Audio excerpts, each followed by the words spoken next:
wanted to start, if we may, with a little story. So this is me making my way to the World Football Summit, very excited on Sunday, flying over, coming back to Riyadh. And as I was doing that, I was actually reading a book, very good book, it's very interesting, for those of you who may have read it. But in it, there's a story that struck me that was particularly interesting and very apt for some of the things we're going to talk to today. And that's fundamentally about this village, an Italian village called Roseto. It's actually become a Roseto effect, as in social sciences. And fundamentally, this was an Italian village who emigrated over to the US back in the early 20th century. And they have something which is astonishing compared to all other regions in the county where this was set up. And that is, they have no health problems. Their longevity of life is huge. And in general, their health is far beyond any other surrounding communities. And so medical science had a look at what it is, whether it's a Mediterranean diet, what is it going on. But actually the answer is in the social science. And actually it's about they are so tight as a community. Everyone has a role within the community. Everyone feels worthy and part of something. That actually that is what then delivers these amazing health results. So that is something that we can call the power of community. And that's something that my business focuses very much on and is a core part of what we look to do. And it's the power of community that I wanted to share with you today. But specifically, I guess today, in how that means and what does that mean to football? Well, digital communities, which is what I deliver and build, can produce things, particularly when it's user and fan generated, that is very different to normal traditional publishing methods. So with a digital community, you can find all new ways to drive engagement. That can lead to all new ways of gamification and how you drive status and reputation. And that also provides a user-generated monetization opportunity, which is something which I've driven out of my social network business and is something which can be delivered and replicated into the football community. So that's pretty much what we're going to go and try and cover today. So, introduction time. My name's Gary Knight. Well, that used to be me. I think my marketing team have found a photo from a few years ago there. But Realm is a digital platform. We build communities and apply gamification. What we're going to cover off is a little bit about the expertise that comes within my business. And out of that, I wanted to share some case studies of our heritage and our expertise to provide some thoughts to you guys about how this knowledge can be used in football digital community worlds. And then we'll give a little look about what a digital community gamification platform might look like. So, our expertise, well, my business is fundamentally built out of three core tenets, key areas of expertise. First half of my career was running football video games. So there's a huge amount of obvious interaction that was taking place in football video games and football in general. There's a lot of learnings that I've taken from that. More latterly, I've been running social networks and an entertainment-based social network, which is Arabic-speaking specifically for the MENA region. Most of our users are from Saudi, and so that is where our affinity for this region comes from. And then also my technical team, my CTO, and a number of our technical engineering guys built the biggest loyalty program in the UK many years ago. So we have a real expertise in how you build payments and reward mechanisms is something else that we build together. So put all those three levels of expertise together, then that is what we have built the Realm digital engagement platform from. So that's okay and fine, but what do we learn out of that, and what is some takeaways that you could take out, certainly of my experience? Well, to start off with FIFA, now called EA Sports FC, huge game. I looked after this game in the late 90s, early 2000s. And actually, there are a few things that came out of this. So firstly, and this is the tenet across all video games, I think is very interesting when we think about how you digitally deliver content. And that is, you've got to actually deliver an experience which delivers for the first time user and is really seamless and easy to use. But then if you use it for a long period of time, it still allows you to keep developing, and the more you look at, the more you gain. And so fundamentally, we heard a phrase that we always use for our games: it needs to be easy to use, hard to master. Now that is about making a very, very seamless user experience when you come into your digital facility, but then beyond it, having a huge amount of content that you can develop and go into should you wish. So that was a key learning that maybe we can take out when trying to assess how to deliver content to football fans. The second piece here is the single player and multiplayer piece. So within the football games, There are single-player modes, as I'm sure you can all imagine. But actually, when the multiplayer took place, it became more fun.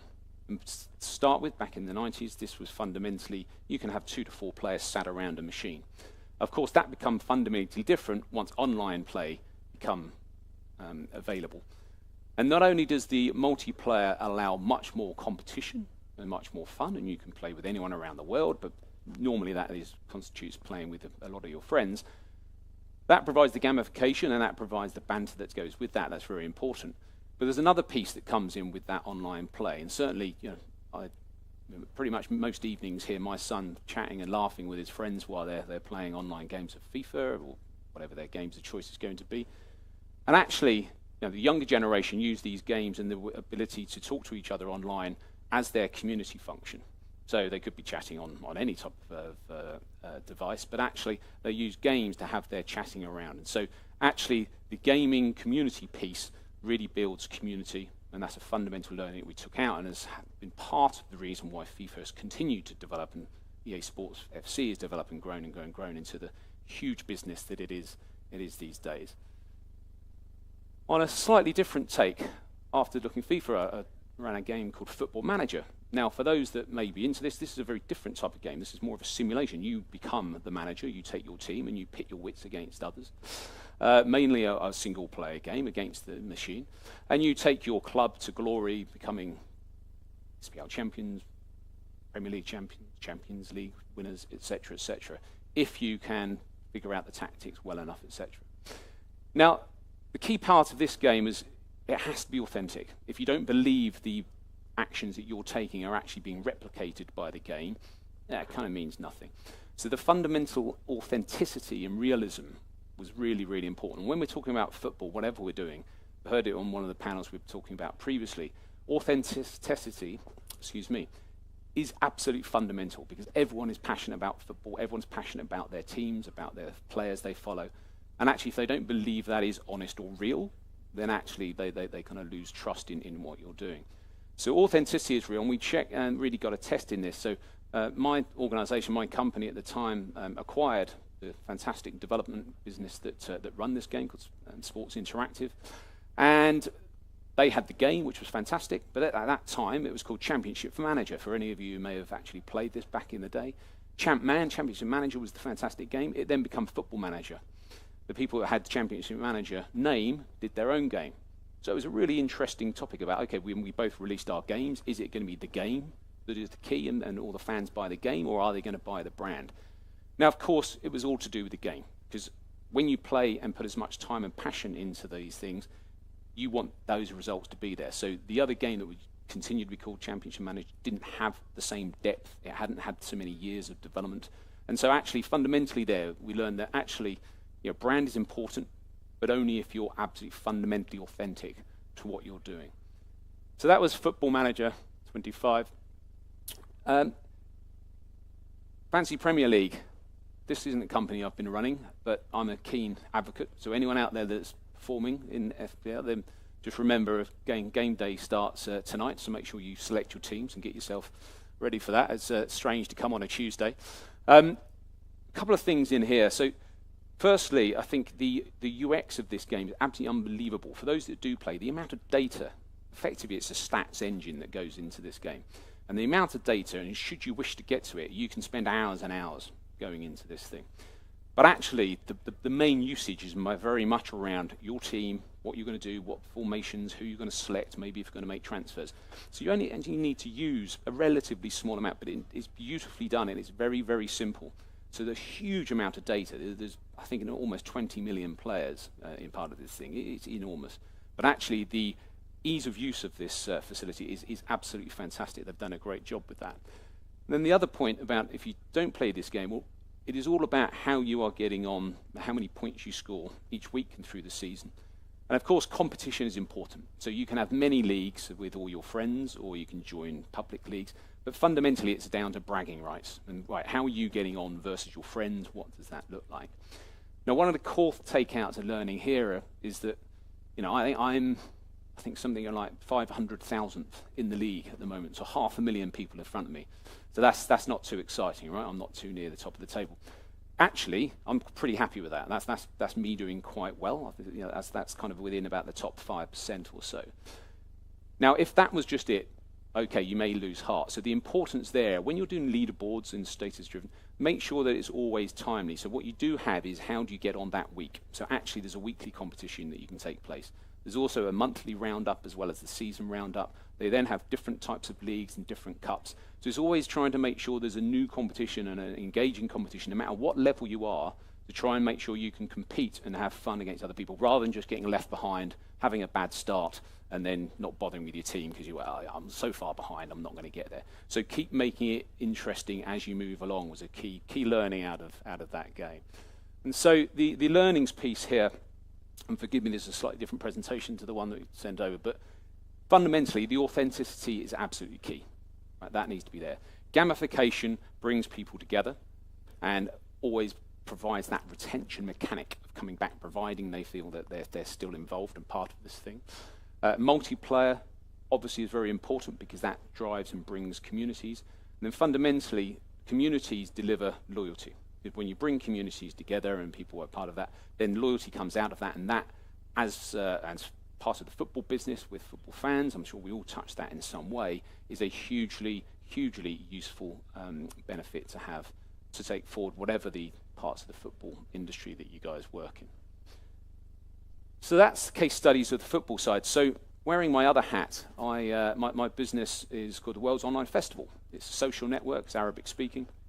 It has actually been running for 16 years. I've been running the business for 7 years. And it is fundamentally driven by users. So we provide a platform, but actually one of the really key takeouts here is that actually if you can make something that is user-driven and a platform that for users use, your users and your fans will amaze you in what they can do. We spent a lot of time today looking at the panels and the various things. A lot of industries producing very good content and using the social networks very well and producing content for that, or first-party content of updating what's going on, etc. But one of the things that really talk about what we've learned about is actually there's no way my organization can provide as good a content, as creative content, as passionate content as what our users can do. So this is our VR experience of our app. And to give you a bit of an idea, so our users in each of our audio channels, they actually run the businesses on our behalf. So they're in charge of this thing. As well as that, within that, they'll have a number of people that promote and produce the show. So you become a promoter if that's where you want to be. If being behind the stage isn't quite enough, if you want to be on the stage, of course, we have content creators who have the opportunity to be on stage and perform, and there's various different ways of status and monetization for those content creators. Then if you're not on the stage, then you're in the chat rooms and you can take part and you can text each other and be interactive with it. So everyone in these groups are involved in this piece. And then I guess key is when you're part of that, to show your appreciation, there is a way that you can gift and provide rewards to show your appreciation and be part of that. So the whole ecosystem driving through to monetization is driven by the users. So we provide the platform and we provide the support, but actually it's a user-generated play. And there's something there that I think there's a lot of learning about. Okay, but so how do you take that into football communities with football fans, rather than football fans just consuming the content? How do you put the football fan right at the heart of what you're doing? So if you do that, here's a look at our DJ deck that the guys use to provide a lot of their content. So as I say, provide the platform, and your fans will provide the creativity that's going to be in play there. And user-generated content is key to them building that loyalty and feeling part of something if you make them feel like they own their relationship with you and what you're doing. And gamification, as ever, rewarding and driving people for targets and status is a fundamental driver of what binds all this together. So that's a little bit of learning that we've made out of running a social network in the GCC region. There are a number of things here around our hierarchy of needs. So everyone, well, maybe not everyone, but there's a thing called Maslow hierarchy of needs. A little bit of psychology to sort of throw in there that I think I'd learned back in 10th grade, somewhere there. Over a number of years, we looked at how do we develop and build real communities that are sustainable and have an ecosystem, and we've actually put a hierarchy around and what that's going to be. So firstly, in any community you're going to go and build, it's all about that first bit there. To start with, You need to provide an environment that has safety and trust and feels a place where fans are happy to come and be part of. Once that is sort of secure and that's in place, then actually it becomes somewhere that you belong, because it becomes somewhere you go on a number of times. You get that trust and belonging, and that ownership piece starts to come in. Then you get the respect and esteem of others. You find that's something that you're going to be, like any, I guess, club in the physical world that you feel part of. And then the real magic happens once that's in play and you provide those fans or those users with the ability to have this ownership. As we talked about, suddenly, and that's what we have, is many of our users, they'll be advocates and they'll go and refer what you do to be, they become your best champions. Also, we have a huge amount of our users become official volunteers to look after and try and make the app as good as it possibly can be. And that then drives creativity, entrepreneurialism and purpose, and so your fans become your absolute best workers. And so get to that play, then obviously that is a self-supporting ecosystem that works for both parties. So that's our hierarchy of needs there. So we had the video games, then the experience of the social networks. The third part, which is for any UK people in the audience will probably have used this. It's a huge loyalty system where if you go to a supermarket or buy your petrol or go banking, then you can earn points. So the more you spend, the more points you have. So that's fairly straightforward, and the loyalty programs, I'm sure, you know, we almost got there to have a free latte or whatever it is, how many coffees you have. But over the loyalty program, the thing that we really learned coming out of this is that there was a mechanism within people of the Nectar that suddenly you would see huge rewards being made. And as the Nectar company would look at, well, hang on, this can't be possible about this individual has this many points, to suddenly get their whole shopping free. Actually, when they checked into it, and what that became is that certain communities would all club their points together so that they could then have a far greater gain, whether it's their free grocery shop for the week or whatever else. And a lot of this was driven by communities who really needed the support and help. So there was a massive heart that was part of this, in that, you know, people were clubbing together and not taking their own points, but giving their points to others in their community, so that they could then go and have that benefit of some free shopping. So out of this, there was some huge psychological, motivational behaviours there that we observed. And okay, it's amazing what you can do if you give communities the ability to work together for the good and for the benefit of others. And the other part around there is that communities can drive different monetization opportunities. And that monetization opportunities, as we just talked to there, do not have to be some sort of negative, overt commercial piece. It can be something that actually supports a bigger, broader ecosystem. So that's what we learned from our experience there. Now, this, I grant you, is a bit of a challenging slide, as it's not building. But the top piece there, okay, the more you have your users part of your community in your loyalty program, then clearly that is a benefit. But the bottom two pieces are what I really wanted to talk about here. So firstly, your extrinsic motivators, those behavior pieces. Yes, okay, the more benefits and points you build in your loyalty program, or your more status you build in your community, yes, of course, you can get benefits that come out of that.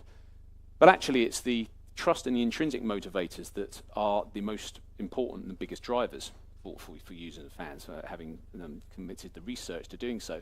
And so out of that, the intrinsic motivators is about feeling part of something and believing in what that's going to be. Now, the orange and green is where I would call your focus to, and that would be the main focus right now out of this chart. So first things first, on the trust side, we talked about you have to be authentic. Orange there is if you do anything with your fan base or user base that just looks overtly trying to grab, whether it's money or trying to do things which doesn't feel authentic, that will immediately be a turn-off and a no-no. Right? It's football, we care about it, it's our thing, it has to be believable. What does make a massive difference, rather than disappointing people, is actually if you can surprise and delight and provide new experiences where fans believe they're getting something back for their benefit of all the work they've been doing and all the fan support that they've been giving. That's kind of where we want to be. And so that's fundamentally at the heart of what Realm looks to do by building out a digital fan engagement platform to allow the fans themselves to be at the heart of the whole program. So they put them, allow them to have some ownership of what this is going to be. So what we have here is our core pillars of our platform. You can see on the left-hand side here, fundamentally, first, you need a digital avatar, you need a digital profile. that you can start from, and then you can always develop and build as you move forward for the more levels that you progress in your digital community, for the status you're in. You can have different types of kits, different sorts of trophies, etc. And having a core personal digital profile is one of the core parts of what we have. Secondly, you then need to engage and connect. So there's a community forum platform that allows you to chat and set up structures to build your own communities with your fan bases. Then thirdly, it's about, we talked around gamification being key. So there's all sorts of different types of games that you can put into this piece, but having something around gamification, and games is a core part of that, is really important. But it doesn't just have to be games. As an example, I was on holiday last year. I happened to be up a mountain with my children. My daughter was devastated because she couldn't get a signal because she was struggling on her Snapchat streak, which she had about 350 days, wasn't it?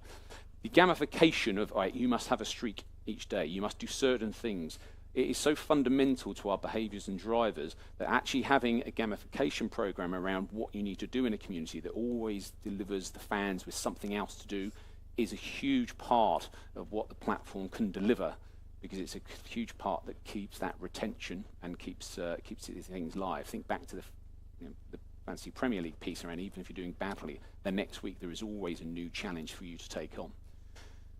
That's all in play, but then what really delivers on that whole experience is leaderboards, and it's about status and competition about what you're doing. Now, that can come in many ways, but maybe it's the fittest fan, whoever's done the most steps for that week, or who's walked the furthest to the stadium, or whatever that may look like. So status and recognition is a core part, and then of course the whole rewards piece. So think of this as a fan-based loyalty program. How do you, all that good activity that you put in play, how do you get rewarded for that? How do those rewards then make you feel?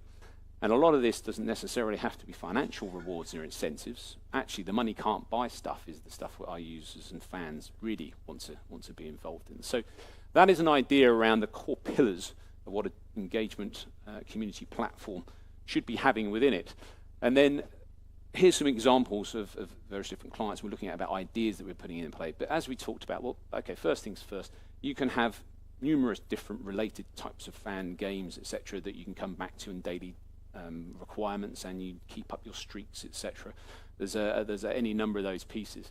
But then you can also, as an example, look at, well, if there's a business challenge, okay, but if the challenge is getting your local community and getting more people to the stadium, okay, into the stadium, well, okay, maybe you can put around a structure that has a huge gaming requirement, but linking into actually attending and going to the stadiums themselves and actually accomplishing a number of tasks and challenge what you're doing. So you're using your digital community to foster and enhance your actual physical experience of taking it place. So that could be across a number of different clubs, potentially, if your league's looking at place. If you're actually looking as a club, well, how do you do that as a specific club? Well, okay, maybe it's a community-based treasure hunt type of experience, because we have a AR technology as well as our VR technology, and so we could put that in play. And so actually on the way, the family's on the way to the stadium, there could be any number of different experiences you need to find, you need to go and accomplish on your way into the stadium itself. And as we talked about, no matter what you do, no matter what challenges you're setting as part of the community, or what there's going to be, it's really important to then make sure that you reward and provide that accomplishment onto a leaderboard, as we were just talking about there, and make sure that status is in play. So last slide or two, and then we'll go and grab a bite to lunch. But for my social network, the World's Online Festival, there is a couple of things I'd like to share. So firstly, it's around, okay, if you have a user-generated ecosystem on the right-hand side here, it's an ecosystem that everyone can benefit from. So if you are providing the ability to gift and reward to fans, for fans, and they get that recognition and status, that will drive them to do more great creative work. It might drive them to build their communities better. They feel good about it, and they can give rewards around that. And actually, around that piece, particularly around a gifting mechanic, you can then identify new digital types of monetization programs that you can put into play there. Now, within my app, that's exactly how the ecosystem works in the World's Online Festival. So as you can see on the left-hand side here, we've got over 4 million users that come in and use our app. It's fundamentally built on Saudi, so we have an expertise in working with Saudi communities. But on the right-hand side here, you can see my users within the app deliver over 20,000 events a month themselves. So I don't have to go and put a huge program of artists in play. Actually, by providing the platform, our users are the best content creating tool that we can possibly have. That is supported by over 2,000 official volunteers. So I don't pay any of these guys. They get to be the VIP volunteers. They love the status. They want to have that ownership to try and help build that piece. And because they're doing that, I think actually if you total that up, if they're all customer service reps, that's probably $500 million dollars of customer services reps we have right there. But they do it because they love it and they have an ownership of what their actual final sort of experience is going to be. Over and above that, spending, because spending is built around user-generated content, it can be extremely high. So our spending users spend around $150 a month. So put that in sort of relation to, I don't know, Netflix or whatever it might be, where you're spending $10. Okay, well, this is a far higher spend because our users care, they have an ownership and a part of this piece.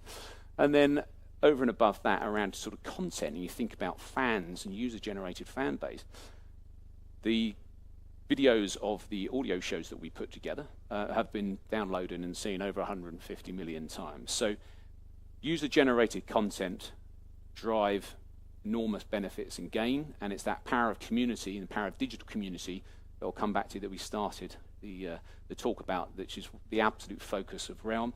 And when you think about digital communities and what that can take, you can also start thinking about the benefits that come out in play. So I'll leave you with this piece, but you can have a digital community that is user-generated and user-driven, which sits perfectly alongside a lot of the other core fan experiences that are in place. You can find a community of building those users, and one thing you are going to be able to do is enhance and understand your fan base a lot more, because it's a two-way conversation, and that fan base is working with you, for you, alongside you, rather than just delivering content to that fan base. They then become your best advocates, your best referrals. They can actually go and drive those communities and move that forward because they feel that ownership and part of it. And actually what that does take out, and that allows an ecosystem to come in place that diversifies, is that fan experience and can deliver new digital-based monetization programs that sit alongside, rather than taking away all of the more traditional commercial opportunities that we see in the football community. So that's what it could look like when you think about, well, how do you take a digital community and make it physical? Well, okay, maybe at half-time you have a number of leaderboards projected onto the pitch to see whoever the most celebrated fan is of the week, just as an idea and a concept around how you can take digital communities and fuse that with the physical piece. And we're looking at club sponsors, leagues, and broadcasters around how this platform can fit alongside and as part of the overall ecosystem. I blasted through that pretty quickly, but hopefully that was interesting, visual for you before we go to lunch. Thank you so much for staying and joining, for those of you there. I know it's out of the time that we were supposed to be here, but I appreciate you coming and listening in. And have a great trip at the rest of the event. And if anyone would like any more information, then I'll be just over here for the rest of the afternoon, I'm sure. Thank you.